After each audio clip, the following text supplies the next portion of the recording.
또 오시면서 많은 부담을 좀 갖고 왔습니다. 그래서 제가 작년에 벌써 재작년이 돼버렸네요. 2016년이니까 조국에 다시 돌아오면서 제가 떠나 있었던 삶을 정리하는 책을 한번 책이라고 하지도 않고, 그러니까 저는 출장을 많이 다니던 업을 하던 사람이라 그 출장을 가면 이제 제가 한참 은행에서 뱅크에서 일을 할 때는 1년에 한 120일 정도 출장을 갑니다. 근데 여러분들 365일 중에 그 빨간색 빼고 일하는 날짜가 며칠이나 되는지 아세요? 물론 뭐 매해마다 다르지만 약 한 220일 플러스 마이너스입니다. 생각보다 많이 놉니다, 우리 주말을 다 따지면. 근데 그 중에 이제 120일을 출장을 가니까 이제 2주 출장 가고 돌아와서 빨래 맡기고, 고맙습니다. 그다음에 보고서 쓰고 또 출장 보고서 갑니다 하고 이제 해서 옷 찾아서 또 출장을 가는 이런 생활을 하다 보니까 이제 비행기에서 이제 이 나라 저 나라 글을 정리해 두는 것들, 그리고 이제 그걸 돌아와서 이제 아는 그 기자 친구한테 이런 게 있는데 어떡할까 했더니 이걸 며칠 읽어보더니 이 책을 한번 내보자고. 그래서 한참 바쁠 때여서 던져놓고 이게 책이 과연 되는지 나는 모르겠지만 당신이 알아서 한번 해보라고. 그래서 이렇게 원고 비슷하게 만들어 와서 제가 그 다음부터 이제 후반을 쓰게 되는 책입니다. 근데 태어나서 책을 처음 써봤는데 40대 중반 이후에 처음 책을 쓴 늦가기인데요. 너무너무 부끄러워서 아주 미칠 지경입니다.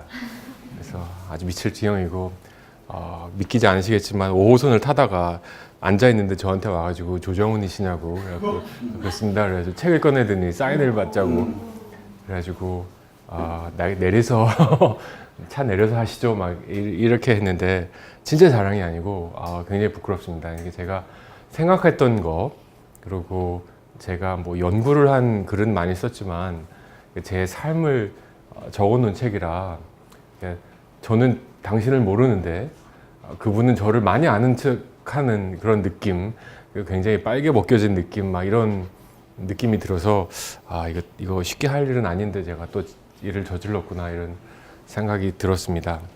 근데 그 덕분에 이제 여러분들 만나게 되고 그런 경험을 하게 돼서 참 반가운데요. 한 시간을 주셨는데 제가 이걸 어떻게 나눠야 될지 모르겠습니다. 제가 실은 준비한 거는 지난 가을에 혹시 중앙공무원 연수원 인재원 고위공직자 과정을 하는 우리나라의 그 공무원 그 국장 실장들을 가리키는 그 프로그램이 있습니다. 과천에 있는데 이제 거기서 통일 특강을 해달라고 부탁을 해서 갔는데 주위 사람들이 대부분 다 만류를 했습니다. 이제 그게 소위 강의를 하고 다니는 사람들의 그 무덤입니다. 네, 공무원 국실장들이 앉아있기 때문에 대부분 이제 50대 중후반, 이제 우리나라를 이끈다고 자부하는 분들이 딱 앉아가지고 네가 뭘 한다고 한번 해봐 이런 그 눈길을 주시면서 이제 40대 중반인 이제 애가 왔구나 또 이러면서 이제 한번 또 뭘 얘기하나 이제 그 강의를 했던 건데요. 저는 여러분 그 강의에서 나왔던 질문들과 여러분들이 생각하는 질문들을 한번 비교해보고 싶은 생각과 욕심이 있었습니다. 제가 그 국제개발을 하게 되면서 이제 책에도 잠깐 썼지만 저는 회계사를 했었고 회계법인을 다니다가 회계 쓰지 못한 얘기도 많았지만 회계사를 너무 못했어요. 혹시 회계를 아시는 분 있으신지 모르겠지만 이 회계를 하면 결국 대차대 오른쪽 왼쪽을 맞춰야 되잖아요. 대변과 차변이라는 걸 맞춰야 되는데 딱 이맘때쯤입니다. 왜냐하면 2월 말까지 결산 보고서가 나와야 되니까. 근데 이 결산 보고서를 하는데 오른쪽 왼쪽이 안 맞는 거예요. 이 연결재무제표라고 그때는 항상 지금도 그렇지만 기업들이 많았거든요. 그때는 그 대모로 시작되는 기업이 있었어요. 지금 없어진. 그 기업에 제가 연결재무제표를 만들고 있는데 워낙 이 내부 거래가 많아가지고 도대체 이게 맞지가 않는 거예요. 그래서 지금도 그런지 모르겠지만 회계법인이 조그만 방 하나씩 쓰고 있었는데 막 한 새벽 2, 3시쯤에 막 그 계산기를 벽에다 던지는 소리도 나고 이가 안 맞아가지고 막 짜증나가지고 저도 막 그 중에 하나였고, 아, 이게 도대체 얼마나 돼? 내가 그냥 내 돈으로 메워놓고 말지. 아니, 맞는데 막 100억, 막 150억. 이건 내가 메울 수가 없겠다. 그리고 이제 자존심을 구기고 그 앞에 앉아 계신 격리 직원께 가면 그분이 또 답을 찾아줘요. 그분은 또 답을 알아. 그래서 역시 아무리 이게 경험의 힘이다. 이게 소위 축적의 힘이구나.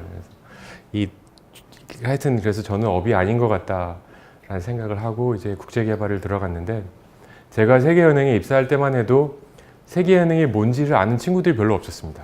제가 90년대 초반 학번인데 여러분들하고는 여기 선배님도 계신 것 같고 형님 누님도 계신 것 같고 후배들도 있는 것 같은데, 제 때만 해도 세계은행이 뭔지 잘 몰랐어요. 저는 경영학과를 했는데 그래서 그럴 수도 있고, 그래서 제가 세계은행에 취직해서 제 대학 동기한테 이메일을 썼습니다. 그래서 나 이제 세계은행에서 당분간 한국에 못 들어올지도 모른다 했더니, 소위 지금 한국은행에 있는 그 친구가 세계은행은 뭐니? 거기는 무이자 담보대출 얼마까지 해주니? 야, 한국은행 왜 세계은행이야? 정말 그런 데가 있어? 막 그런 무식한 대화를 이메일 같은 공개적인 석상에서 나누던 때가 2000년대 초였습니다. 그대로 세상이 바뀌었죠.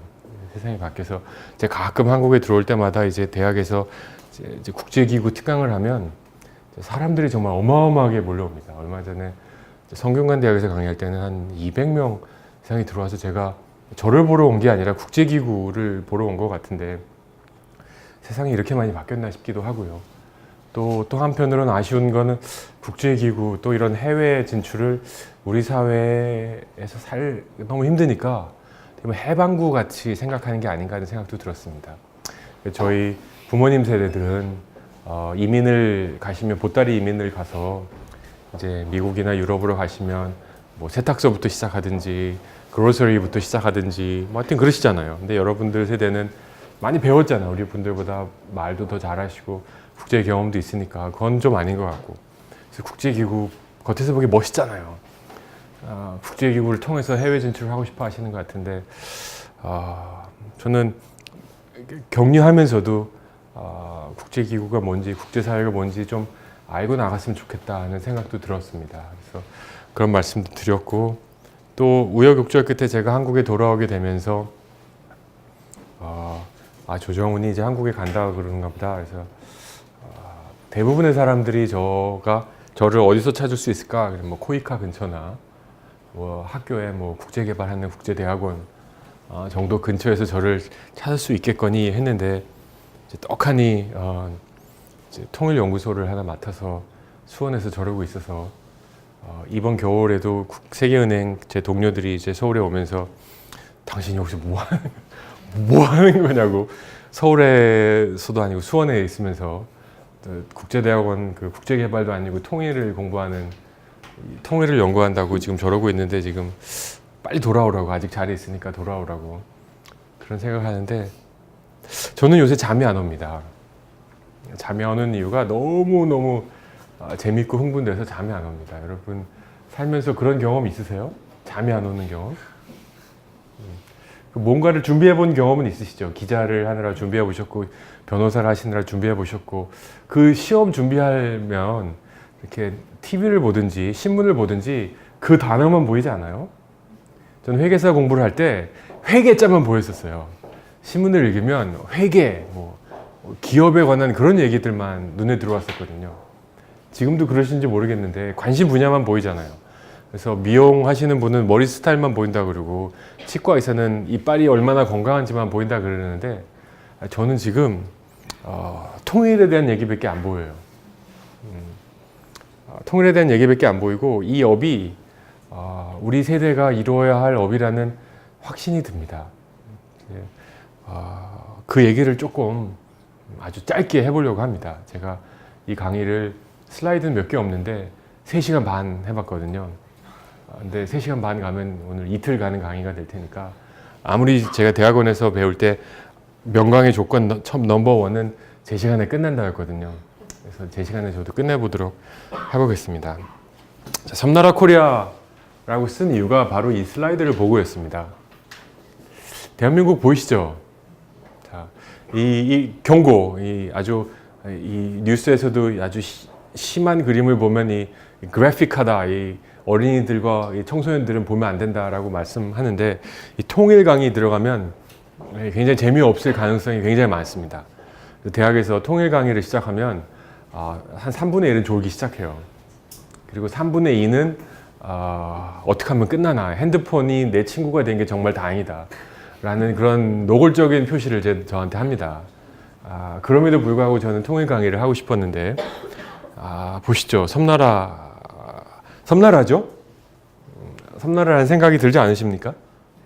우리나라가 반도, 백이찬 비서관이 얘기한 그 북방 세력과 남방 세력의 중심지 역할을 하는 그런 역할을 했지만, 우리나라는 외국을 가려면 어떻게 해야 됩니까? 가까운 데 빼곤 인천공항 가야 되잖아요. 그렇죠? 여러분 경제학을 하신 분이 있다 그랬나? 아까 경제학 하신 분 있습니까? 예. 그 대한민국에서 A라는 사람이 경제적으로 얼마나 부자인지 가난한지 쉽게 얘기해서 이거와 가장 상관관계가 있는 변수가 뭐라고 생각하십니까? 네, A라는 사람, 홍길동, 아무것도 몰라. 사진도 모르고 그냥 이름만 하나 끊어냈어요. 근데 이 사람이 부자인지 가난한지 사회적, 경제적 위치가 어느 정도 되는지를 하나만 알려주겠다. 20문답이 아니고 1문답이에요. 부동산, 또 부모의 재산, 또 공항 이용 횟수입니다. 공항 이용 횟수와 그 사람의 경제적 위치는 정비례합니다. 통계적으로 유의미합니다. 이건 우리나라뿐만 아니라 미국도 그렇고요, 일본도 그렇고 대부분의 나라들이 그렇습니다. 근데 우리나라는 아주 극 코릴레이션을 보이고 있습니다. 그만큼 이제 해외로 나가는 그 경험과 기회들이 우리 사회의 그런 소위 사회적 경제적 보상과 연결되어 있다는 건데요. 그 구멍 하나밖에 없는 거예요. 인천공항 구멍 하나밖에. 서울 경기 기준으로. 배를 해외로 나가기 위해서 비행기를 타야 된다는 조건은 일본도 마찬가지고 우리도 마찬가지 섬나라입니다. 저는 이게 여러분한테 어떨지 모르겠는데 이거 기억나십니까? 이분 누군지는 다 아시죠? 대학교에서는 모르는 분은 가끔 있는데요. 이 송기정 선생님이 베를린 올림픽 갈 때 직접 샀던 기차표입니다. 그래서 동경에 계셨다가 부산으로 배 타고 오셨겠죠? 부산에서 서울, 신의주, 하얼빈, 모스크바, 월소, 바르샤바, 베를린까지 가는 한 기차표를 타고 사셨어요. 그때는 우리나라가 섬나라가 아니었어요. 그렇죠? 비록 일제시대였지만 우리나라는 대륙을 한 방에 갈 수 있는 그런 나라였거든요. 근데 지금 우리나라는 섬나라가 돼버렸습니다. 근데 이게 전 너무 안타깝습니다. 이 도쿄와 이 베를린, 이거를 연결할 수 있는 힘. 근데 그것이 끊어졌는데도 우리는 아무렇지도 않게 살아가는 우리의 모습들. 제가 얼마 전에 작년 여름에 남한 대학생들과 편의상 대한민국 대학생들과 한국에 와서 이 통일 얘기를 하면 우리나라를 뭘로 부르는지, 북한을 뭐로 부르는지에 따라 이제 저의 색깔이 나눠집니다. 근데 남한을 대한민국이라 부르면 보수고, 남한이라 부르면 진보입니다. 북한을 북조선이라 부르면 진보고, 북한이라 부르면 보수입니다. 근데 저는 이걸 막 섞어 쓰겠습니다. 제가 아직 입에 안 맞아서. 남한 출신과 북한 출신 대학생들 몇십 명을 모아놓고 캠프를 했는데요. 주제가 북한에 있는 도시를 어떻게 개발할지였습니다. 근데 이거의 가장 큰 발견은 뭐였냐면, 여러분은 어떠실지 모르겠는데 오늘 2018년 대학에서 생활하고 있는 대학생들의 그 멘탈 맵, 물리적 지도가 아닌 멘탈 맵에 한반도의 꼭대기는 38선입니다. 38선 위는 블랙홀입니다. 여러분 머리에 이 세계 지도를 그리실 수 있잖아요. 그렇죠? 막 다들 똑똑한 분이니까 세계 수도 게임하면 대부분 1, 2등 하실 거예요. 시사 상식이잖아 다. 근데 북한의 도시 얘기 시작하면 평성이 어디 있는지 혹시 아십니까? 평성이 어디 위치에 있는지, 총진이 어디 있는지, 낮은 선봉이 어디 있는지, 신의주 밑에 삭주라는 곳은 어떻게 되는지, 수풍댐은 어디 있는지 이런 얘기 시작하면요 낙제점입니다. 그러니까 그만큼 우리의 멘탈이 삼지 못하고 있는 상태인데 이게 얼마나 심각한 문제인지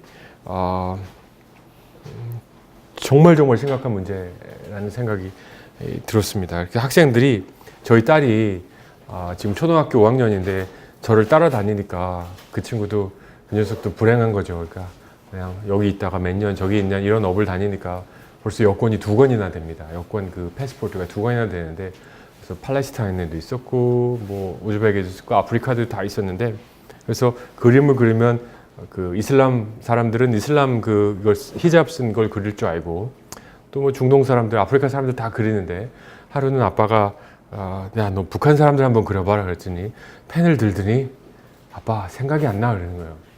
북한 사람들은 어떻게 생겼을까 그러는 거예요. 그럴 정도로 우리는 거기가 블랙홀입니다. 이 바다가 보통의 바다가 아니고 절대 건너서는 안 되는 바다가 되어 있는 겁니다. 자, 이 문제를 일단 해놓고 이제 좀 세대론으로 한번 들어가 보겠습니다. 여러분, 제가 이걸 좀 써도 될까요, 기자님? 네. 좀 거창한 질문 하나 하면요. 시대정신. 시대정신이 뭔지 다 아시죠? 여러분 사회과학을 공부하시고 140번이나 모였으니까 저보다 훌륭한 강사님 얼마나 많으셨고 이건 어떻게 보면 브레이크 같은 가벼운 강의인데 오늘날 2018년의 시대정신이 뭐라고 생각하십니까? 적폐청산? 적폐청산. 분배정. 네? 분배정. 분배정의. 다 적어보겠습니다. 근데 저는 땡땡과 땡땡이라고 생각하는데 적폐청산. 적폐를 아웃한다. 그 다음에 분배를 정의다. 또 뭘까요? 한 3-4개만 해보시죠. 공정성. 공정. 또 뭐라고 생각하십니까? 연대. 비슷하게 나가네요. 여기는 시대정신은 저는 시대정신을 갖고 있는 사람과 갖고 있지 않은 사람은 그 사람의 궤적이 다르다라는 확신을 갖고 있습니다. 그러니까 여러분이 업을 다 갖고 계시고 일자리를 갖고 계시고 업을 이제 구하고 준비하는 과정에 있는데 이 업이 내가 하고자 하는 업이 시대정신과 맞느냐라는 질문에 대한 답을 하셔야 됩니다. 물론 수천 개, 수만 개의 직종 중에 A 이거라는 직업만이 시대정신에 맞는 그런 건 절대 틀리죠. 근데 어떤 기준으로 돈 버는 거 이상의 만족을 여러분이 누릴 수 있을까요? 제가 잘할 때는 자아실현 뭐 이런 단어 있었거든요. 근데 그것만큼 허한 단어가 없습니다. 자아실현이라는 게 뭔지 이해가 되십니까, 선배님? 자아라는 게 뭘까요? 갖고 있는 탤런트를 의미합니까? 탤런트, 그건 기계죠. 자아실현을 위한 건 기계가 하는 거죠. 저는 시대정신이 뭔지에 대한 고민인데요. 시대정신 얘기를 좀 해보겠습니다. 이제 여기 저는 이제 70년대 초반 기준으로 제가 세계은행에 있으면서 배운 건 딱 한 가지라고 할 수는 없고 몇 가지가 있는데 그 중에 하나가 첫 번째는 이 가난의 무서움입니다. 이게 먹고 사는 거를 해결한다는 게 만만치가 않아요. 저도 저희 어머님 아버님이 잘 때 다음 달 우리 어떻게 살아야 돼요? 라는 대화를 하시는 거를 엿든 경험이 있어요. 아주 어릴 적 경험인데 그 경험이 있는데 제가 살아오면서는 내가 먹기 위해서 죽어라 해야 된다라는 생각을 그렇게 많이 하진 못했었어요. 그리고 유복하진 않았지만 그래도 유학을 갈 수 있을 정도의 부모님을 만난 것도 행운이라고 생각하고 감사한 조건이죠. 세계은행을 다니면서 못 사는 나라들, 소위 아프리카를 다니고 서남아시아를 다녀보니까요. 한 세대에서 이 먹고 사는 업을 해결하는 건 정말 어려운 일입니다. 근데 이거를 해결했다는 그 자체가 얼마나 소중한지 우리 사회가 잘 몰라요. 저는 여기서 세대 간의 갈등의 근본이 시작된다고 저는 생각해요. 그러니까 어머님, 아버님 세대, 여러분 세대의 어머님, 아버님도 이게 실망하고 서운한 거예요. 쉽게 얘기하면. 그러니까 왜 이렇게 박정희, 여기 이런 얘기해도 왠지 녹화돼서 박정희 그 따님까지 이렇게 릴레이스를 하는가. 라는 건 그분들을 좋아해서가 아니라 이분들을 무시하는 게 내가 살아온 삶의 전체가 무시당하기 때문이라는 생각이 저는 들어요. 근데 그건 옳지 않은 것 같아요. 저는 그래서 청년들한테 쓴소리를 하는 게 어머님, 아버님 세대가 했던 한 세대의 희생을 니네는 할 수 없다. 나도 할 수 없기 때문에 당신들도 내가 볼 땐 할 수 없다. 근데 이걸 했다는 거에 대해서는 무한한 고마움을 표시해야 되고 다른 건 모르겠지만 이 부분에 대해서만큼은 고개를 숙이고 감사해야 된다. 음식을 이렇게 버릴 수 있는 사회가 세상에 많지 않다. 우리 한식은 얼마나 음식을 많이 버립니까? 그릇이 많다 보니까. 그게 우리 부모님 세대였다면 우리 형님, 누님 세대들, 소위 386 선배님들은 저기 사진에 보이는 것처럼 민주화라는 걸 이뤄냈지 않습니까? 저도 돌아와서 촛불 광화문에도 가보고 여러 번 참여했지만 가끔 우리 형님들, 누님들 이렇게 여의도에서 만나보고 광화문에서 만나보면 그것도 좋지만 우리 때는 죽을 각오를 거길 나갔다. 여러분 거기 나가서 죽을 생각은 안 하시잖아요. 그렇죠? 지하철 언제까지 하지? 이 고민을 하지. 죽을 고민으로 나가진 않은 거예요.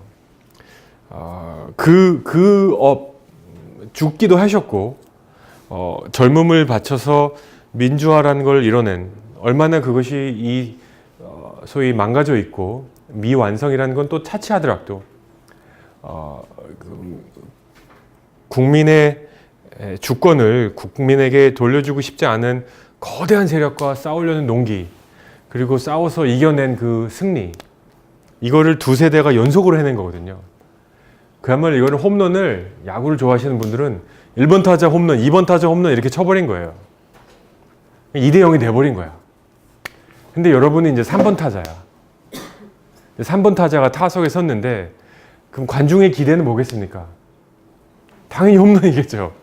이 안타 갖고 실망스럽지 않겠어요? 삼진이면 이건 뭐 얼굴도 못 들지. 근데 여러분 세대 홈런은 뭡니까? 통일. 답을 얘기해 버리셨는데 저는 통일이라는 확신이 있습니다. 근데 통일이라는 건 일단 하나 적어놓고 왜 이게 시대 정신인지 제가 한번 여러분을 설득, 제가 설득당한 바를 여러분하고 한번 나눠보겠습니다. 우리 사회가 2차 대기전이 남긴 마지막 숙제라는 건 다 아실 거고, 이 사람들 혹시 보신 적 있으십니까? 전 이제 연이 돼서 시진핑 빼고는 독대는 안 했지만 3명을 다 만날 기회가 있었는데 만만치 않은 놈들입니다. 만만치 않은 사람들인데 이런 사람들 앞에서 남한과 북한, 대한민국과 북조선이 통일이 돼야 되는 이유를 어떻게 설명할까요? 가장 많은 담론은 한민족 한필줄입니다. 그렇죠? 근데 그 담론이 여러분한테 어떠세요? 공감이 안 가죠? 울림이 있으십니까? 울림이 없죠. 우리 세대에 지금 2018년 대한민국에 살고 계신 실향민의 숫자를 아십니까 혹시? 즉 6.25 전쟁이 터졌을 때 넘어와서 아직까지 살고 계신 실향민들의 숫자 30만이 채 안 됩니다. 빠른 속도로 세상을 떠나고 계셔서 30만이 채 안 되고 탈북민은 3만, 33입니다 지금. 근데 이 30만 분들에게는 이 한민족 한핏줄이 의미가 있죠. 내 고향이니까. 그렇죠? 이산가족 상봉이 의미가 있지만 70년대, 60년대, 80년대, 90년대 태어난 분들한테 한민족 한핏줄은 의미가 없어요. 대학에서 젊은이들한테 이 담론은 끝난 지 오래입니다. 그런 우리 사회도 이렇게 차가운 식어져 있는 담론을 이런 분들 앞에서 우리가 한민족이기 때문에 통일해야 된다. 이게 통할까요? 택도 없다 생각합니다. 국제 사회에서 세계은행이란 자본주의의 민낯을 보고 살았던 사람으로서 이렇게 얘기하면서 우리 민족이 이건 어떤 사람이 대통령이냐 어떤 사람이 뭐냐가 아니라 이런 얘기를 들고 우리 통일시켜줘 이렇게 나오면 그 앞에서는 불쌍하니까 손잡고 야 니네 안 됐다 그러지만 뒤로 딱 돌아서 차 타면요 야 아직도 하수네 아마추어네 이럽니다. 얘는 선수 되려면 아직 멀었구나 이런 얘기 나오는 거죠. 그렇다면 이 사람들 앞에서 통일이 과연 이제 필요하다면 통일이 좋다고 믿으면 어떤 담론을 들고 나가야 될까요? 지금 한번 어떤 담론을 들고 나가야 될까요? 공존 또 공존 또 이익 또 평화. 근데 트럼프한테 한 번도 평화가 있던 말든 무슨 뭐 큰 관계가 있을까요? 그냥 미사일 몇 개 쏴서 그냥 끝내버리면 게임 끝나지 않을까요? 중국하고 북한하고 미국하고 붙었습니다. 게임 끝나는데 얼마 걸릴 것 같으세요? 다 망하는 거 아니에요? 중국과 미국의 무력 기준은요 24시간이 안 걸립니다. 해군력만 따지면 2시간이 안 걸려서 게임이 끝날 만큼. 그러니까 제가 왜 미국 중국을 비교하냐면 미국이 군사력 1위고 2등이 중국입니다. 그러니까 2등 3등 다 합쳐봤자 1등의 반도 안 되는 무력을 갖고 있는 나라니까 그냥 몇 개 써버리면 그냥 끝날 수 있거든요. 평화 그래 얼마나 멀어요. 미국 다들 가보셨지만 13시간 비행기 타면 사람이 아니잖아요. 그렇게 멀리 있는 나라에서 뭐 무슨 일이 있을까? 이 담론을 찾아내야 되는 게 저는 그리고 이 담론을 실천시키는 게 통일 운동, 통일 연구, 통일 준비의 핵심이라는 생각이 듭니다. 이건 핵을 어떻게 할 거야 문제도 아니고 뭐 사드를 어떻게 할 거야 문제도 아니고 이 담론이 우리 사회에 퍼져나가고 이 담론에 대한 확신이 들 때 그때 우리는 드디어 힘을 받을 수 있다는 생각이 듭니다. 자, 이 사람 누군지 아십니까? 콜럼버스는 사람이 아니고요. 맞습니다. 미국 독립 하는 사람들의 이제 메이플라워를 타고 와서 첫 땅에 내려서 그 3분의 2 이상이 죽고 나서 이제 기도를 드리는 장면인데요. 이 장면 제가 두 가지 예를 들어보길 텐데 왜 통일을 해야 되는지 두 가지 예를 들어서 말씀드리겠습니다. 이 장면이 뭔지는 아시겠죠? 1776년 필라델피아입니다. 이제 소위 미국의 파운딩 파더스들이 독립헌법을 만드는 과정입니다. 혹시 미국의 독립헌법을 공부하셨습니까? 저는 강력하게 추천합니다. 미국의 독립헌법을 한번 꼼꼼하게 한번 읽어보시되 1776년 필라델피아의 입장과 위치에서 한번 읽어보시기 바랍니다. 이런 글을 이런 시대에 쓸 수 있다는 생각이 전율을 일으킵니다. 자,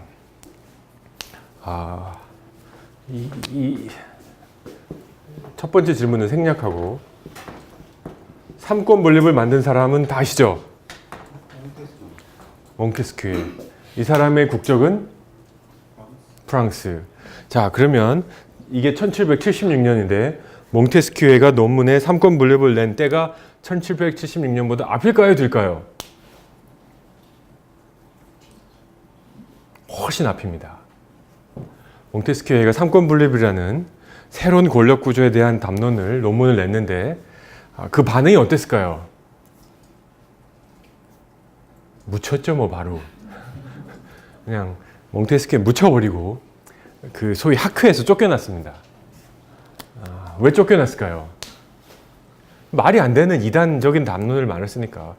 그때만 해도 1750년인가 40년인데 정확하게 그때만 해도 귀족 지배사도였거든요. 왕정에서 간신히 넘어가서 이제 귀족이라는 소수인이 정치 구조에 들어간 그 당시인데 삼권 분립, 의회는 국민의 대표잖아요. 입법권, 사법권, 행정권이 독립돼야 된다는 이런 얘기란 이건 말이 안 된다. 그때만 해도 귀족이 다니다가 농가에 들어가서 음식을 달라 그러면 줘야 되고, 음식뿐만 아니라 가족도 생명도 자기가 가져갈 수 있었습니다. 왜냐하면 그 성 안의 삶 지켜준다는 명분으로 모든 재산과 생명이 영주와 귀족에게 속해 있던 거버넌스 시스템이었거든요. 이게 싫으면 나가면 되는 거였습니다. 성을 나가면 되지, 성 안에 살고 있는 한 이것이 계약 조건이었죠. 근데 이런 계약 조건 하에서 삼권 분립이라는 걸 들고 왔는데, 그것이 묻힌 그것을 이 1776년 필라델피아에서 처음으로 문서화시킵니다. 그래서 삼권 분립이라는 개념이 처음으로 국가의 거버넌스 시스템이 들어간 게 미국의 독립헌법인데요. 근데 그게 놀라운 게 아니라 이 사람들은 왜 그랬을까요? 여기 보시는 분들 중에 다 귀족처럼 보이지 않나요? 그 아마데우스 영화 보면 그런 어색한 가발 쓰고 지금 아무도 안 입는 이런 옷 입을 정도로 고동에 필요가 없고 이런 옷 입고 지하철 탈 수 있겠어요? 제가 세계은행에 다니다가 고백하면, 세계은행에서는 양복을 입고 다니고 와이셔츠를 입고 다니고 구두도 아주 반짝반짝한 걸 신고 다녀야 돼요. 근데 돌아와서 지하철 몇 번 타보니까 못 하겠어요. 너무 발이 아파. 그래서 편한 신발, 양복 다 벗어 던지고 넥타이도 안 하고 이제 다니는데요. 자기 환경에 맞게 옷을 입는 거거든요. 처음엔 불편했는데 전 이게 너무 좋아요, 이제는. 근데 여기 사람들이 혁명자들이 아니거든요. 이 사람들은 기득권을 자기가 포기한 사람들이에요. 이게 포인트입니다. 밑에서 받아 올라오면 이건 혁명인데, 스스로 포기해서 스스로 권력 구조를 삼권 분립을 만들어 보자라고 한 거죠. 그때 그러니까 뭐라 그러나 의회록이라기보다는 제퍼슨이나 이때 있었던 사람들의 자서전을 이렇게 읽어봐서 글을 만들어 보면 삼권 분립에 대한 논의는 아무도 반대가 없었음을 알 수 있습니다. 그래서 여기 모든 사람들이 삼권 분립은 우리 사회가, 미국이라는 새로운 나라가 지향해야 되는 새로운 권력 구조라는 생각을 했던 거. 전 이게 어떻게 이런 생각을 할 수 있을까? 어떻게 이런 생각을 할 수 있을까? 우리나라는 지금 이 노동 문제, 뭐든지 지금 있는 자들과 없는 자들의 그 협상이 얼마나 칼같이 날카롭고, 이게 대화로 되는 게 아니라 힘으로 뺏어야 된다라는 담론으로 지금 다 결론이 나고 있는데, 여기는 어떻게 우리가, 이 사람들은 언제 먼저 이걸 풀 수 있었을까? 이 답을 한번 생각해 보시고요. 여기는 어딘지 다 아시죠?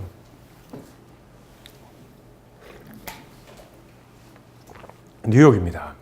당연히 뉴욕이죠. 근데 뉴욕이 왜 뉴욕이 됐을까? 이 미국 헌법이 두 가지가 있는데요. 하나가 삼권 분립이고 두 번째가 재산권의 보호입니다. 아까 말씀드렸다시피 농민, 일반 평민, 일반 시민들의 입장에서 재산이란 건 존재하지 않습니다. 중요한 건 내 안방에 가둬 베개 밑에 놔둬야지, 내가 치던 양, 소 이런 거는 언제든지 군인들이 와서 가져갈 수 있고 언제든지 토지는 국가에 몰수당할 수 있는 존재였는데, 재산권을 보호하면서 당신이 열심히 일해서 얻은 재산은 왕이 아니라, 대통령이 아니라 하늘도 뺏어갈 수 없다. 재산 청부권을 처음으로 도입했습니다. 여러분, 오늘 우리 사회에 갑질이라는 얘기 많이 하잖아요. 그래서 별의별 갑질이 많아서 지금 막 기자분들은 르뽀를 고발하고 하는데, 아무리 갑질이 많은 세상이라도 국회의원이 와가지고 내가 네 재산 좀 내가 가져가야겠어, 내 선거에 필요하거든, 이건 갑질이 아니고 범죄잖아요. 그렇죠? 그냥 이건 즉시 범죄고, 아무리 갑중의 갑이라도 이런 생각은 못 할 거예요. 좀 돌려서 재산을 뺏어갈 수는 있어도. 그렇죠?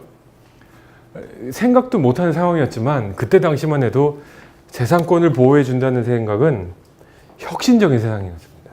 혁명적인 세상이었고, 내가 기득권을 포기하겠다는 놀라운 선언이었습니다. 그 예를 하나 들으면, 뱅크 오브 아메리카, 자꾸 여기다 쓰고 싶은 생각이 들어요. 뱅크 오브 아메리카에 미국 만들어진 당시에 세계에서 어마어마한 부자들이 와서 여기다가 계좌를 털었습니다. 그리고 많은 이자율을 줬고 달러를 다들 원했기 때문에 입금을 했는데 2차 세계대전이 터졌습니다. 그리고 그 중에 가장 큰 부자 중에 하나였던 독일 사람들이 와가지고 돈을 달라 그랬어요. 모두 해지하겠다. 다 갖고 가겠다. 전쟁 났으니까 어떻게 했을까요? 한마디도 물어보지 않고 다 돌려줬습니다. 이자까지 쳐가지고. 왜 그랬을까요? 바보가 아닌 이상 얘네들이 돈 갖고 가가지고 비행기 만들고 탱크 만드는 거 몰랐을까요? 당연히 알았지 않았을까요? 그럼에도 불구하고 이 사람들은 우리 사회가 전쟁까지 하면서 지켜나가야 할 가치, 그 가치 중에 하나가 재산권 보호라는 데 확신이 있었던 거예요.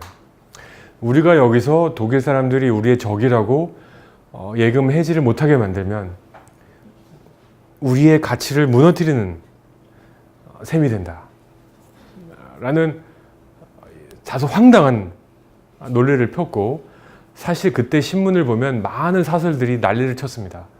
이게 말이 되냐, 이 적한테 돈을 갖다 줘서 우리 청년들 죽게 만드는 이 역시 은행가 놈들은 나쁜 애국자가 매국노들이라, 이렇게 나왔는데 법적으로 지도자층에서, 소위 기득권층에서 한마디도 없이 돌려줬습니다. 여기서 저는 굉장히 충격을 받았었는데, 개인적으로 우리 사회의 보편적 가치, 시대적 정신이라는 말은 조금 더 현학적으로 있는 척하고 얘기하면 보편적 가치의 문제인데요. 우리 사회 보편적 가치를 뭐라고 생각하십니까? 보편적 가치가 있다고 생각하십니까? 뭐라고 생각하세요? 고개를 끄덕이신 분들은. 헌법에 보면 다 있죠. 여기 헌법들 다 보였을 거 아니에요. 자유, 민주, 공화 많습니다. 근데 과연 우리 사회가, 우리 국민 모두가 동의할 수 있는 보편적 가치가 있을까요? 한 번도 깨트리지 않은, 건국 이후에 한 번도 훼손하지 않은 가치가 과연 남아있을지 저는 의문입니다.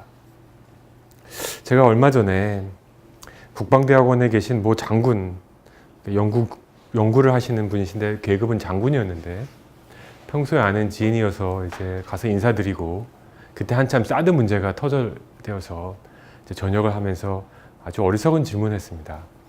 이제 한국하고 북한하고 붙으면 누가 이길까요?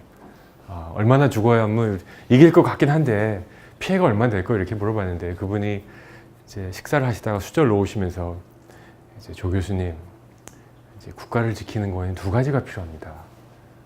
말씀하신 첫 번째는 창과 방패가 필요합니다. 국방력이죠.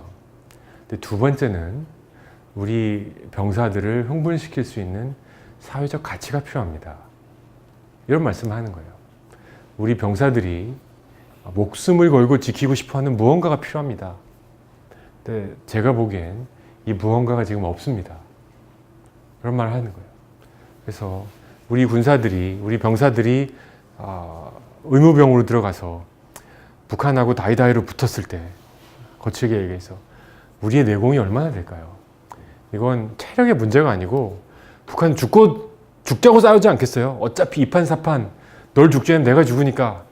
제일 무서운 사람이 잃을 게 없는 사람이잖아요. 그렇죠? 그런 사람들이랑 절대 싸우면 안 돼요. 밑자의 본전이야, 그 사람들하고. 피해가는 게 최고야. 근데 우리 사회는 그런 사람이 없어요. 내가 죽더라도 지키고 싶은 게 뭡니까? 우리 사회에서, 여러분. 그걸 할래? 아니면 내가 미국 영주권 줄 테니까 가족이랑 내일 떠날래? 그러면 우리 60만 대군 중에 몇 명이나 남아있을까요? 남아있겠죠, 물론. 근데 상당히 많이 요동할 겁니다. 그만큼 우리 사회의 보편적 가치가 훼손됐다는 거. 그러니까 정의란 게 우리 사회에 있었으면 친일파를 이렇게 우야무야하고 넘어갈 수가 없었을 거고, 인권이란 게 우리 사회에 뿌리 깊은 정의였으면 세월호를 가지고 교통사고니 이따위 얘기하는 사람은 없어야죠. 이 가치가 없는 거예요. 그러다 보니까 우리 사회는 거칠게 얘기해서 정말 입금만 하면 다 하는 사회가 되어버린 겁니다. 근데 이게 얼마나 살벌합니까? 왜 비트코인 갖고 사람들이 이렇게 열광 또는 그 이상 이하를 할까요? 돈이기 때문에 그런 거예요. 이게 그게 아니라 다른 가치였으면 아무 일 없을 게 넘어가는 거였거든요. 근데 이게 돈이 걸린 문제이기 때문에 승자와 패자가 갈리기 때문에 돈을 번 사람들은 왜 내 돈 버는 걸 못하냐고 싸우는 거고, 나는 아무것도 모르는데 옆에 놈이 몇 억을 벌었다 그러니까 기분이 나쁘잖아요.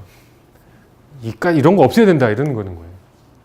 그 기준이 없는 거죠. 여러분, 보편적 가치란 게 뭐냐면 우리 어떤 사회에 무슨 일이 떡하니 들어왔을 때 이게 우리 사회에서 얼마나 중요하고 얼마나 나쁜 일인지를 판단하는 기준입니다. 세월호가 터졌어요. 근데 세월호가 터졌는데 다들 멘붕이 오잖아요. 배가 침몰했는데 몇백 명이 죽었대. 근데 이 팩트가 중요한 게 아니고 이 프로세스를 다 과정을 보면서 이게 우리 사회에 어떤 일일까? 라는 기준이 있어야 되거든요. 우리 사회는 인권 또는 생명에 대해서 어떤 사회일까? 이런 기준이 있어야 이 중심에서 떨어져 나간 이런 사건들이 있으면 그거에 비례해서 소위 보상 또는 처벌의 기준이 돼야 됩니다. 이게 얼마나 큰 일인지 이런 거에 대한 기준이 없으니까 법으로 가자, 그리고 주먹으로 가자, 목소리를 가자 이래버리는 거거든요. 그래서 작년에 헌법재판소 그 이정미 전 재판관님을 퇴임 후에 찾아뵈서 한참 얘기를 했는데요. 헌법재판소 내에서 지금 굉장히 고민하고 있는 게 헌법의 시대 정신, 헌법의 보편적 가치에 대해서 고민을 하고 계시더라고요. 우리 사회에 그게 없다는 거죠. 그게 없으니까 헌법재판소가 판결을 못하는 거예요. 판결할 기준이 없으니까. 정의와 인권, 자유와 정의, 어떻게 보면 충돌될 수 있는 가치잖아요. 근데 이거를 어떤 식으로 해결해야 되는지 우리 사회에 컨센서스가 없거든요. 그러니까 힘센 놈이 이기는 거죠. 그런 보편적 정의를 세워야 되는 게 그만큼 중요한 거였고, 얘기가 약간 샜는데 미국의 경우 삼권 분립과 재산권 보호를 만들어줬고, 그 뒤로 미국이 어떤 사회가 됐습니까? 보따리 싸가가지고 살고 싶은 사회가 됐잖아요. 제가 한국에 들어올 때 저는 기쁜 마음으로 들어왔고 참 감사한 마음으로 들어왔는데 저희 부모님이 전화 거셔가지고 너 미쳤냐? 애도 아직 초등학생인데 네가 거기서 멀쩡히 잘하고 있는데 모터로 들어와서 공기도 안 좋은 땅에서 이렇게 고생을 하느냐. 근데 과연 이게 저희 부모님만의 생각이었을까? 라는 생각을 합니다. 근데 우리가 잘 못 살고 우리가 살기 어렵고 미국이 잘 산다는 게 아니라 그렇게 세상에서 한 번도 있어 보지 않았던 나라를 만든 사람이 있으니까, 그런 노력을 해서 새로운 세상을 만드니까 그 결과가 한 번도 있어 보지 않은 나라에 살고 싶어서 자기 재산 다 팔아서 살아보겠다고 사람들이 수십만 수백만이 오는 사회가 된 거거든요. 저는 통일이 인류의 숙제를 푼 과거지향적 숙제가 아니라 우리가 앞으로 이제 세상에 한 번도 있어 보지 못했던 나라를 만들 수 있는 기회라는 생각을 합니다. 남과 북이 합쳐져서 잘 살자가 아니라 이 시대가 갖고 있는 문제와 아픔들을 풀어내 볼 수 있는 우리 인류의 또는 우리 민족의 최대이자 마지막 기회가 될 수 있다는 생각이 들어요. 그럴 가능성이 저는 충분히 있다고 생각합니다. 사회가 변하려면 두 가지 경우가 필요하거든요. 하나는 밖에서 때리면 돼요. 전쟁이 나면 돼요. 그러면 이렇게 분열된 사회도 똘똘 뭉칩니다. 일단 적은 해치고 나야 적은 무찌르고 나야 되니까. 두 번째는 내부적 개혁을 하는 건데요. 내부적 개혁은 굉장히 어렵습니다. 내부적 개혁을 하려면 진짜 남아공에 뭐 투투나든지 만델라 정도 되는 그런 지력과 내공을 가지신 분들이 사회를 변하는 거지, 그렇지 않고는 굉장히 어렵거든요. 그래서 저는 우리가 갖고 있는 이 70년 된 소위 이걸 적폐라고 해야 될지 모르겠지만 이 쌓여 있는 거, 이 적폐가 무슨 뜻인지 아시죠? 저기 쌓일 적자잖아요. 쌓인 그거다.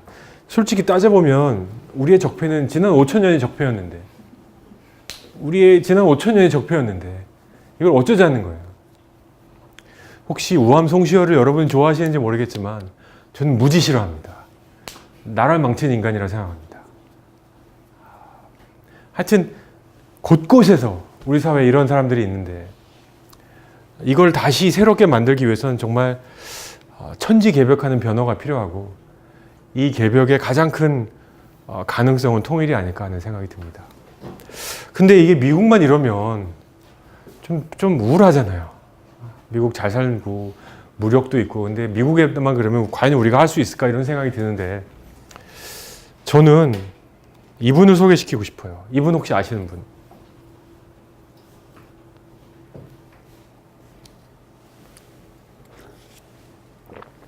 조소양 선생님이십니다. 조소양 선생님 하면 학력고사 보실 때 딱 떠오르는 거 무슨 주의? 조소왕. 삼균주의. 야, 역시 공부를 열심히 하신 분들. 삼균주의입니다. 조소양 선생님 혹시 아시는 분 아시겠지만 이분이 상해 임시정부의 김구 선생님하고 같이 임정을 운영했던 분 중에 하나셨고요. 임시정부 끝나고 돌아오셔가지고 6.25 중에 피랍되셨습니다. 피북 되셔가지고 그 독립운동가 반열에 빠져 있었죠. 근데 나중에 알고 보니까 북에서도 정권에 그러니까 협조를 하지 않으셔가지고 수용소에서 돌아가신 게 확인돼가지고 이후에는 이제 국립묘지에 안장되신 독립운동을 하신 위대한 어른이십니다. 이분이 이제 일본이 패망한 게 확실히 돼서 이제 상해에서 임시정부를 이제 마무리하고 짐 다 싸고 한국에 들어올, 대한민국으로 조선으로 들어오면서 내세웠던 국가의 정강, 강령이 바로 삼균주의입니다. 그러니까 새로운 일제시대를 극복하고 만들어낸 새로운 세상을 삼균주의로 만들겠다라는 새로운 상위 임시정부의 새로운 국가에 대한, 새로운 세상에 대한 강령인데요. 첫 번째가 뭐겠습니까? 균, 권. 쉽죠. 균권 권력을 골고루 나눠 갖겠다. 두 번째가 균, 부. 부를 나눠 갖겠다. 세 번째가 제일 재밌습니다. 보이십니까? 균, 육입니다. 교육. 교육을 골고루 시키겠다. 근데 이 얘기가 왜 나왔는지를 생각해 보시면요. 1776년 필라델피아처럼 그 시대의 시대 정신, 그러니까 극복해야 될 문제들을, 적폐라는 좀 자극적인 단어를 쓰지 않고도 그 시대가 극복하고 싶어 했던 내용들의 반영입니다.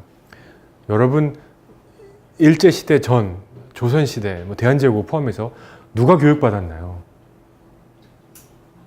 남자가 교육받고, 남자도 양반들이 교육받잖아요.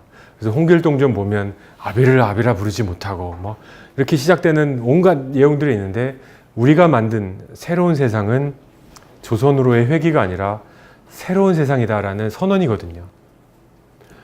권력이 골고루 국민에게 있고, 부를 균등하게 나눠 갖고, 교육을 균등하게 받는 새로운 세상을 만들겠다라는 이 말이 여러분 어떻게 다가오는지 모르겠지만, 제가 볼 때는 아직 2018년 1월 11일 현재 미완성이라는 생각이 듭니다. 균권은 어떻게 보면 우기면 그럴 수 있어도, 균부는 다 아시는 대로 아니고, 균육은 어떻다 생각하십니까? 제가 한국에 들어오기 전에 한 5, 6년 전만 해도 부모님 뵈러 잠깐 이렇게 들어오면 온갖 화두가 교육이었습니다. 사교육 방지, 영어 교육, 기타 등등. 하여튼 교육이 난리였어요. 근데 지금은 아무도 교육 얘기를 안 하는 것 같아요. 학력고사 2번 본다고 해서 좀 난리가 난 것 같은데, 이게 문제가 해결돼서였을까요? 전 포기라고 봅니다. 우리 사회가 포기한 거예요. 어떻게 포기한 건가요? 교육도 있는 사람의 교육과 없는 사람의 교육이 있다고 인정한 겁니다. 제가 들어와서 소위 우리 사회 지도자들, 어떤 위치에 있는 사람들을 만나서 이제 개인적으로 알게 되면 뭐 자제분 어떻게 되세요? 어느 학교 다니세요? 보면요. 야, 여던 야던 공립학교 라인이 거의 없어요. 진짜 한 손가락으로 꼽으면 될 것 같아요. 그래서 우리 사회는 가장 그야말로 플라티넘 스푼이면 외국 국적을 갖고 미국 교육을 받고, 그게 아니면 외국인 학교를 다니고, 그게 아니면 사립 초등고등학교를 나오고, 그것도 아닌 사람들이 이제 공립을 다니는, 이제 사시도 없어졌는데 방법이 없잖아요. 그래서 교육의 차별화가 저는 가장 무섭다라는 생각이 듭니다. 왜냐하면 정치와 경제는 현상이거든요. 이거는 시간이 지나가면 바뀌는데 교육은 앞으로 다가올 미래거든요. 그래서 앞으로 우리 시대의 리더가 되고 우리 사회를 이끌어 나갈 사람들의 프로파일링 작업이 지금 진행되는 거거든요. 어떤 사람들이 우리 사회 리더로 올지 예측 가능하거든요, 지금. 근데 저는 섬뜩합니다.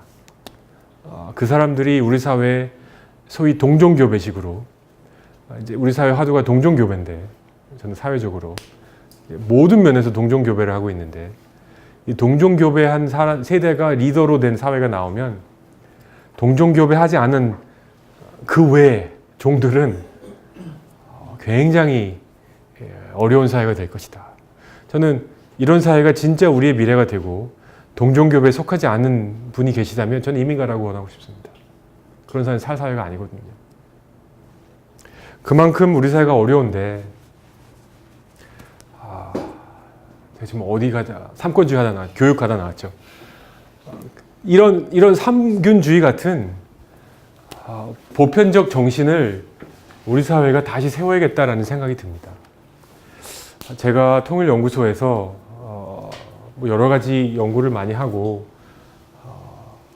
경제협력, 그다음에 사회적 통합 문제, 그다음에 정부에서 불러서 물어보는 것 답해드리고 이런 일을 하는데, 저는 그것보다 가장 중요한 통일교육의 또는 통일운동의 핵심은 왜 통일을 해야 되는지 한 그 답에 민족과 핏줄을 넘는 대안이 있어야 되고, 그 대안은 한 번도 있어 보지 못한 새로운 세상, 그야말로 이걸 뭐라고 부를까요? 새로운 세상을 만드는 그런 담론이 필요하고요. 그 담론의 바탕이 되는 시대 정신이 있어야 되는데, 한 5분만 제가 더 써도 될까요? 네, 물론입니다. 네. 저는 시대 정신의 땡땡을 하나는 분산이라고 보고 두 번째는 통합이라고 봅니다. 요거는 여러분들하고 좀 나누고 싶은데, 저는 지난 70년 동안 우리 사회가 겁나게 빨리 달려왔잖아요. 우리 사회가 이렇게 세대 간의 갈등이 있는 이유도 같은 대한반도에 살았지만 각 세대마다 경험한 게 너무 다른 거예요. 소위 그 집단지성, 집단기억이 다르기 때문에 각 세대마다 갖고 있는 집단기억이 이렇게 다른 나라가 별로 없거든요. 근데 그렇게 열심히 달려오다 보니까 이 사람이 뭐라 그럴까요? 이 사람이 쉬지 않고 달리면 어떻게 됩니까? 결국 어딘가 고장이 나잖아요. 여러분도 막 죽어라 일하면 목이 뻣뻣해지고 이게 좀 이렇게 몸이 뭉치지 않습니까? 저의 경우는 많이 그런데 막 거기서 심하면 구안와사, 막 안면마비 이런 것도 오잖아요. 근데 저는 우리 사회가 제대로 지금 꽉 막혀 있는 사회다라는 생각이 듭니다. 그래서 여러 가지로 지금 이렇게 통하지 않는 사회가 됐는데, 이거를 풀어주지 않으면 아무리 워커홀릭도 워커홀릭의 특징 중에 하나가 일을 좋아하는 거. 그 두 번째가 뭔지 아세요? 쉴 때를 알아요.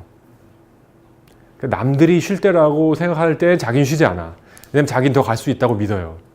근데 극한 상황이 딱 오면요, 이거 여기서 내가 쉬지 않으면 내가 절단 날 수 있겠다. 요 때가 있어요. 워커홀릭들은 요 때 쉬어요. 왜냐면 일을 더 잘하기 위해서. 아시죠? 네. 이걸 알아요. 근데 우리 사회는 지금 이걸 몰라요. 일반적으로 쉬라고 해야 되는, 쉬지 않으면 큰일 납니다. 지난지 웨이 오버고, 지금 이거 쉬지 않으면 진짜 큰일 납니다 라는 경고등이 쳐졌는데 맹렬히 앞으로만 달려가고만 있어요. 뭉친 거 예를 좀 들어볼까요? 여러분, 그 중에 하나가 부 아니겠습니까? 전 세계적으로 1%의 인구가 99%의 재산을 소유하는 건 몇만 년 역사를 여러분이 보시는지 모르겠지만 인류의 역사상 있어 보지 않았던 지속 가능하지 않은 상태고요. 우리나라가 OECD 기준으로는 분배가 그렇게 나쁘진 않습니다. 아직까지 솔직히 말씀드리면. 하지만 그 속도가 굉장히 빠릅니다. 나빠지는 속도가. 이 나쁜 속도가 어마어마하게 빨라서 여러분이 기성세대가 되고 40, 50세가 되면 아마 OECD 1등을 할 수도 있습니다. 부가 뭉쳐있죠. 지방 분권화 지금 한참 얘기가 뜨겁잖아요. 그건 뭐냐면 결국 권력이 수도권에 집중됐다는 뜻이거든요. 이것도 풀어내야 된다는 뜻입니다. 지금 성별 간의 갈등이 심각하잖아요. 꼭 제가 속해 있는 아주대학만 그런지 모르겠지만 학생들을 깨우는 아주 좋은 수제가 성별 갈등이에요. 저 뒤에서 자던 친구한테 야 남자 여자 성차별에 대해서 얘기해보자 그러면요 번쩍번쩍 깨가지고요. 지금 청와대 청원 1위가 뭔지 아시죠? 여자도 군대 보내야 된다. 그게 1위예요. 근데 조용하던 공대생들도요 이 얘기하면요 입에 거품 물고 들어요. 왜 이럴까? 왜 이럴까? 이 남성들이 기득권을 너무 많은 권위를 누렸다라는 그 불만이잖아요. 더 이상 인정하지 않겠다는. 그래서 따져보면요 우리 곳곳에 저는 뭐 도 이런 거 관심 없는 사람인데요. 인간으로 봐서도 우리 사회가 건강해지기 위해서 막혀 있는 곳이 곳곳에 있어요. 이걸 풀지 않으면 사람처럼 우리 사회도 쓰러질 수밖에 없습니다. 근데 두 번째는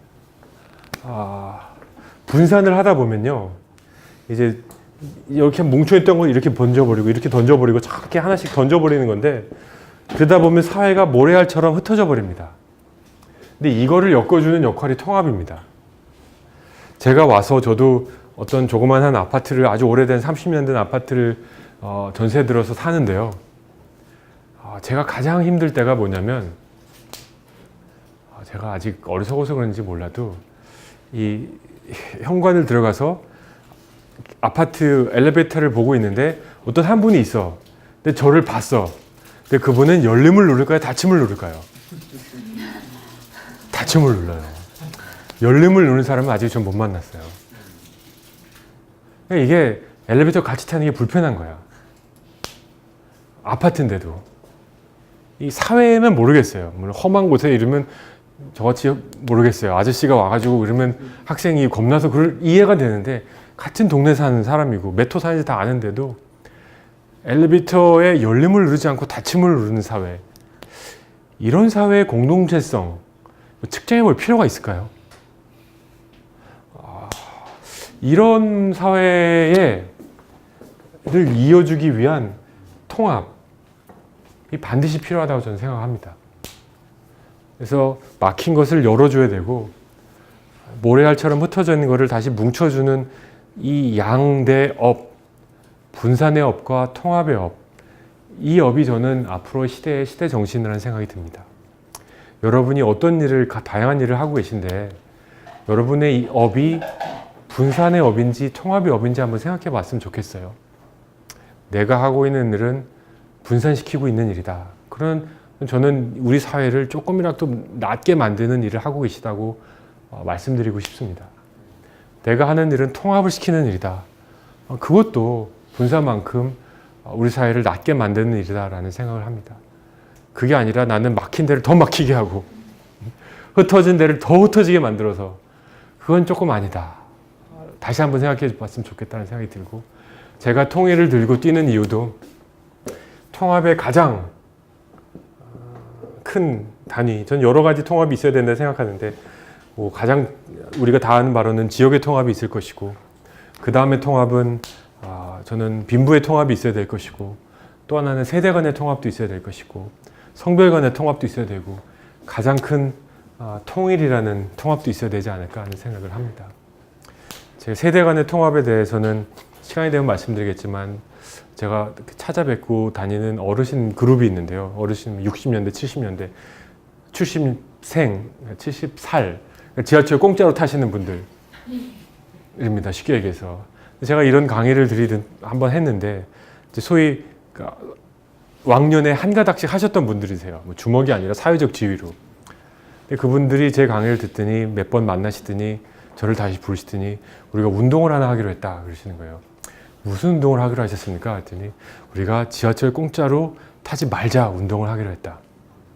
그래서 여러분 노인 빈곤층, 우리나라 빈곤 중에 노인이 가장 많은 건 아시죠? 50% 이상의 노인이 빈곤층입니다.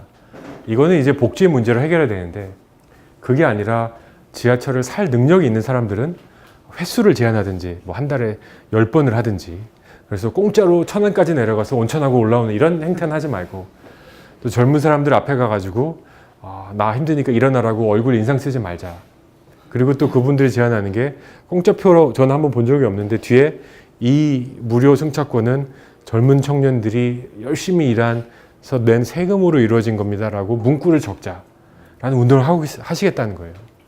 전 그 말 듣는 순간 너무 감사했어요. 너무 감사했어요.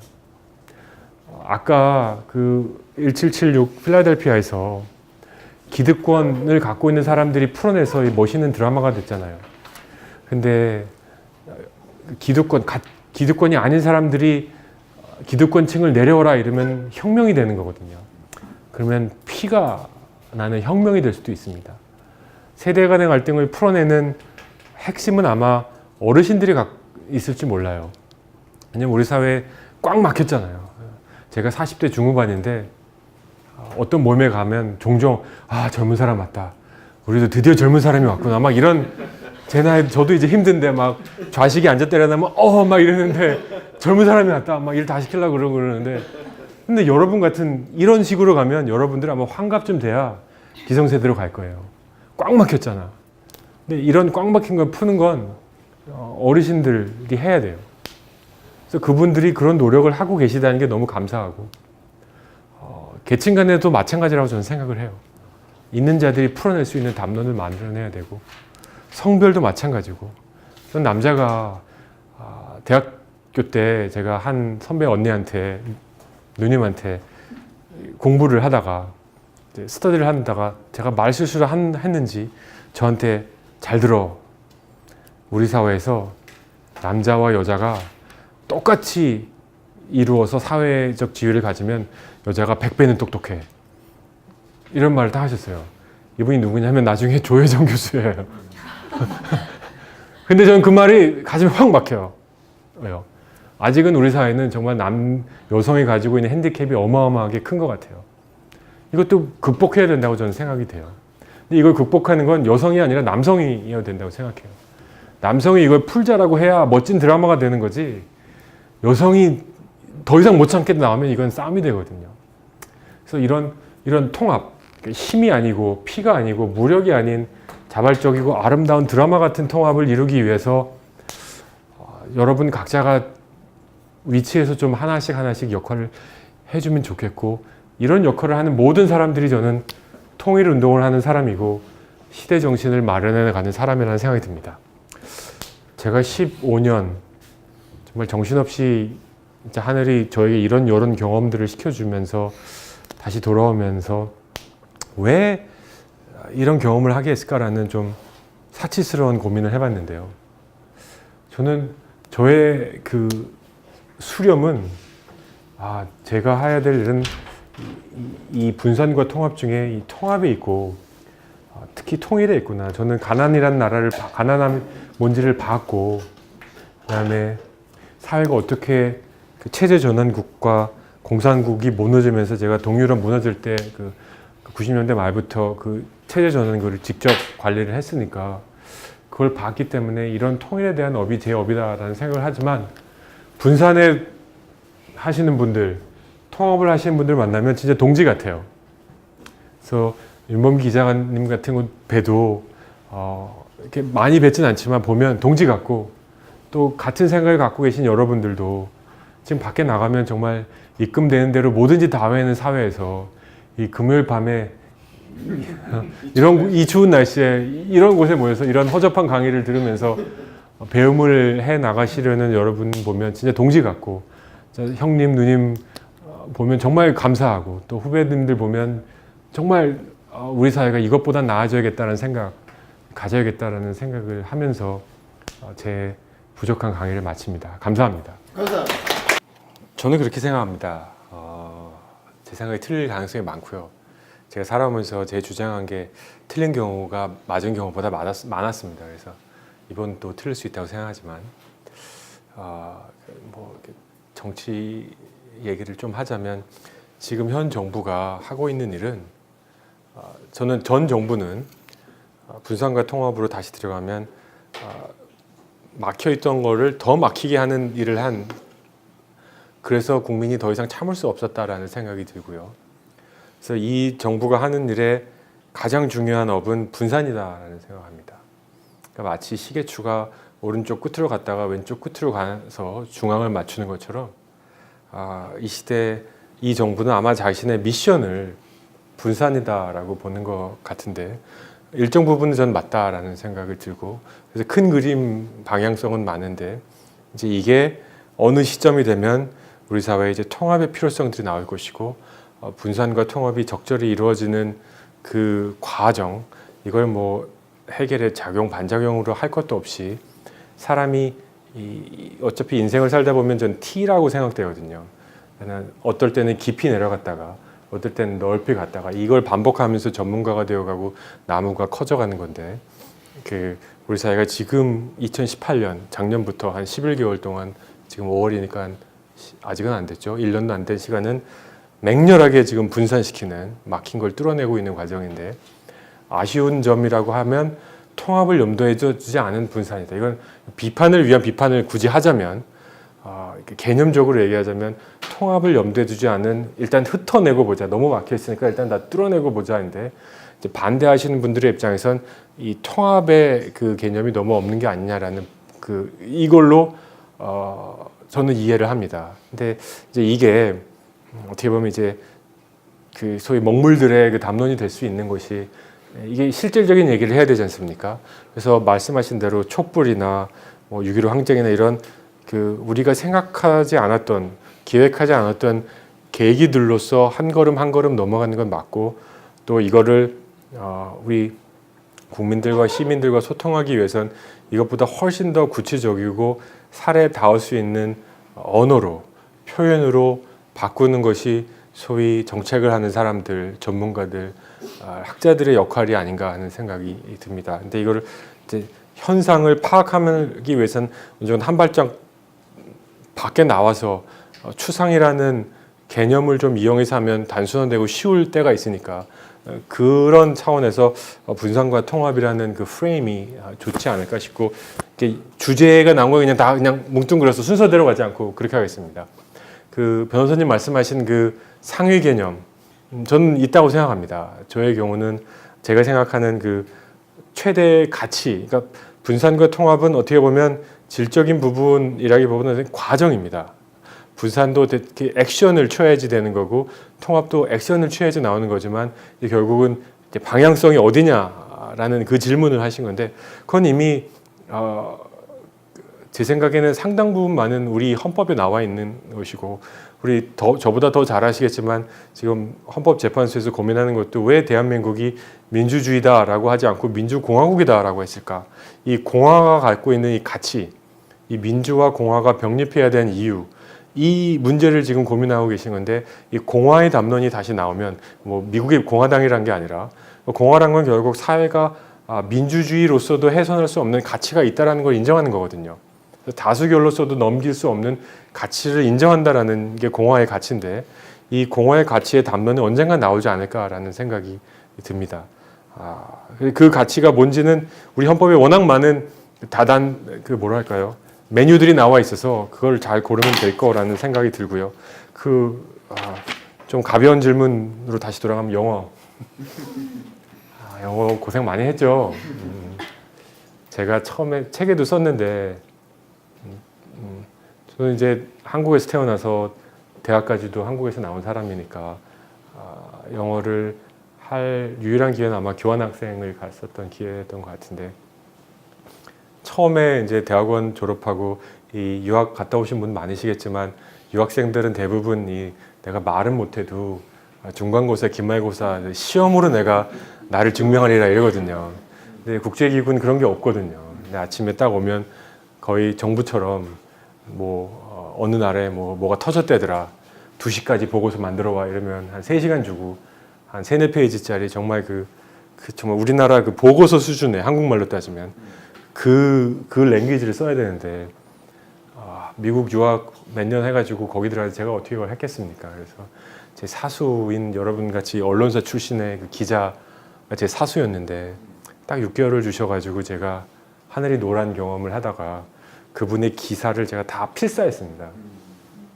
근데 기사를 진짜 막 성경인 양, 불경인 양 다 찾아서 필사를 하니까 그 기자님도 그러겠지만 자기의 그 패턴이 있잖아요. 영어도 이게 이럴 때 수동태를 쓰는지 이럴 때 능동태를 패턴이 있거든요. 그러니까 이게 템플릿이 생기는 거예요. 이 사람은 이렇게 쓰는구나. 그래서 컨텐츠가 이렇게 들어오면 아프가니스탄이다 그러면 팩트는 제가 찾을 수 있잖아요. 근데 여기다 이제 꽤 맞추는 거죠. 이건 그림이라고 할 수 없고 이렇게 해놓고 이렇게 칠해는. 근데 이제 그걸 하니까 제 사수가 네 영어가 좀 나아진 것 같아. 당연하지. 자기가 쓰던 걸 내가 필사했는데 얼마나 있겠어 자기가. 그러면서 시작을 한 거고 우리나라 젊은이들 영어는 저는 2가지가 좀 아쉬운데 저보다 잘하는 사람들은 많은 걸 인정하면서 혹시 우리나라에서 영어 하시는 분들의 패턴 2가지는 하나는 말이 너무 빨라요. 이게 자신감이 없어서 그래. 굉장히 말을 빨리 하려는 경향이 있어요. 근데 영어를 하는 사람들 입장에서 말을 빨리 하면 굉장히 부담스러워요. 영어는 속도의 랭귀지이기 때문에 한국말은 이 톤이 없지 않습니까? 쭉 이렇게 하든 안녕하십니까 이렇게 해도 되는데 영어를 hello, how are you 이러면 이 약 먹었어 이러거든요. 이게 인토네이션이 있고 속도가 굉장히 중요한데 처음부터 끝까지 빨라요. 그럼 듣는 사람을 굉장히 불안하게 만드는 게 되고 2번째는 그래서 이렇게 pause 이렇게 멈추고 가는 이 패턴을 연구해야 되고 2번째는 인토네이션이 달라요. 그러니까 특히 여러분들 교포분들 얘기 이렇게 똑같이 조선 사람처럼 생겼는데 이 성량이 다른 걸 느끼세요? 인토네이션이 아주 달라요. 대부분의 사람들은 성량이 낮아요. 굉장히 저음이에요. 그래서 영어는 저음을 좋아해요. 대부분의 영어를 잘하는 사람들은 저음에서 영어를 일부러 시작을 해서 근데 우리나라 사람들은 대부분 고음에서 이렇게 영어를 해요. 그럼 이게 굉장히 힘들어요. 그게 대표적인 게 그 인디아 잉글리시거든요. 잉글리시라고 해가지고 E로 시작하지 않고 I로 시작하는 잉글리시인데 그분들은 워낙 톤이 높기 때문에 굉장히 높아요. 근데 네이티브들은 굉장히 힘들어요. 우리나라는 굉장히 높아서 이 2개만 고쳐도 천천히 저성으로 이렇게 영어를 하면 뭔가 있어 보여. 그리고